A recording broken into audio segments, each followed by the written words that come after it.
台语讲新闻，世界大小事拢捌招闻。讲新闻唠台语，搁来话大小事咱尾头来讲起。讲到今年国庆连假活动济济，若是有国庆烟火，暗时还搁有配合无人机表演。内行看报底，外行对人马，为台湾头一直到台湾尾，各地活动一个煞一个。讲新闻唠台语，时间到主播陈彦伟。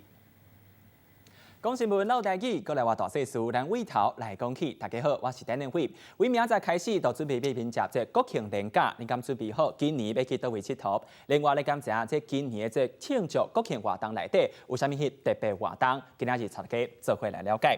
第一张图，咱先来看卖，讲到这国庆连假，其实庆祝这国庆活动内底有真侪无共款的特别。第一个就是来看卖，今年这国庆烟火部分是伫台中来举办，用这无人机来创造这烟火水彩感觉。另外，第二个今年这国庆烟火隆重有36分钟。另外，这烟火部分呢，第一摆是配合着这 jazz 的音乐做伙来演出。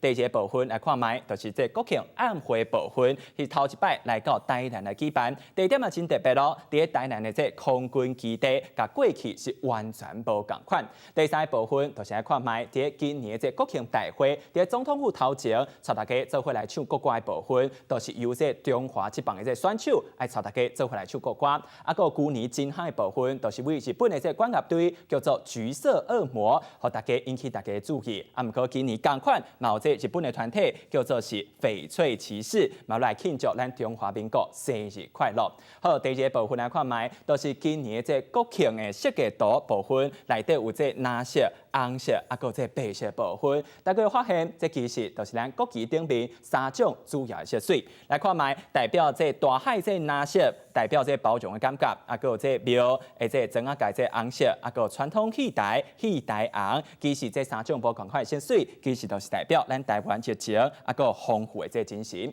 好，继续来看卖，讲到这国庆连假，你讲想好要去倒位来佚佗？其实伫全台湾无同款的所在，有举办无同款的活动。第一个来看卖，伫南部高雄的部分，有举办这热气球的这嘉年华。伫爱河的部分，时间是伫10月初7到10月初10，啊，个10月14到10月15，来到遮来坐这热气球，都亲像来到外国共款。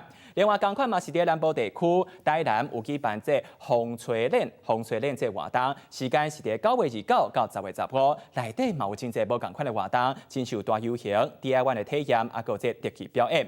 另外来到北部部分，新北市有举办这北海岸国际风吹节，时间是伫10月初7，共款嘛有 DIY 活动，麦当劳食海味、食好料。来到台中的部分，台中有举办这音乐会，这时间是伫10月初7到10月初8，这国家部分是伫日本、韩国、香港啊个泰国超过30组的这表演团体。上尾一个来到南投的部分，南投举办这世界地理博览会，时间是伫10月初7到10月15，同款嘛举办真侪无同款的活动。无论如何，也是来祝咱中华民国生日快乐，也是提醒大家，这国庆连假出门时阵，也是来注意安全。这就是今仔日唠台语讲新闻的时间。